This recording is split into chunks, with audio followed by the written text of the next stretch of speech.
Dream school চ্যানেলে সবাইকে স্বাগতম। সুপ্রিয় শিক্ষার্থীরা, আশা করছি তোমরা সবাই ভালো আছো। এই ভিডিওটি তৈরি করেছি সপ্তম শ্রেণীর শিক্ষার্থীদের জন্য।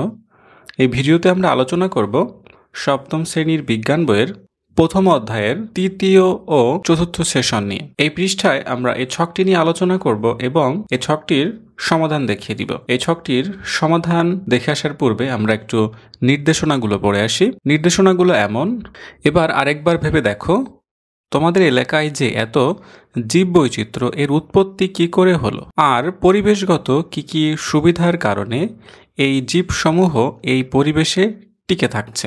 সুপ্রিয় শিক্ষার্থীরা, চলো আমরা এই প্রশ্নগুলোর সমাধান দেখে আসি। প্রথমে আছে জীববৈচিত্র্যের উৎপত্তি। যে কোনো প্রজাতির নিজস্ব বৈশিষ্ট্যগুলো হাজার হাজার বছরে প্রজন্মের পর প্রজন্ম ধরে বিকশিত হতে থাকে।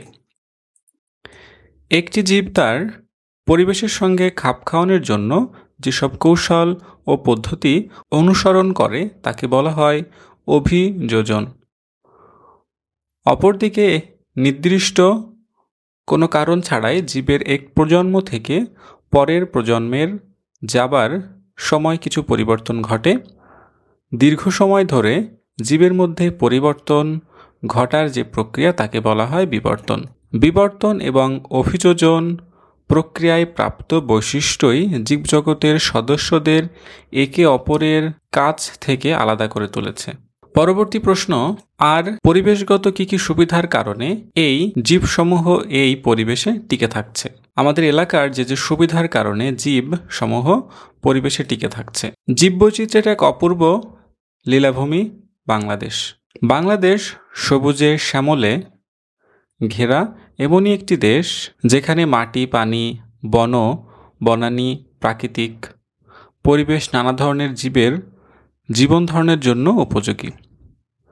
নাতিশীতোষ্ণ আবহাওয়া ও জলবায়ু, উর্বর মৃত্তিকা, নিরক্ষরেখার কাছাকাছি অবস্থানের কারণে পর্যাপ্ত সূর্যালোক, অধিক বৃষ্টিপাত আর সবুজ প্রকৃতি এদেশে নানা ধরনের প্রাণী ও জীবজগতের অভয়ারণ্যের মূল কারণ। সুপ্রিয় শিক্ষার্থীরা, এই ছিল আমাদের আজকের আলোচ্য বিষয়ের সমাধান। আজকের লেসনটি নিয়ে যদি তোমাদের কোনো প্রশ্ন, পরামর্শ বা মন্তব্য থাকে তবে এই ভিডিওর কমেন্টে লিখে আমাদেরকে জানাতে পারো। আগামী পর্বে আমরা 13 পৃষ্ঠার এই ছকটি নিয়ে আলোচনা করব এবং এই ছকটির সমাধান দেখিয়ে দিব। আশা করছি তোমরা আমাদের চ্যানেলটি সাবস্ক্রাইব করে আমাদের সাথেই থাকবে।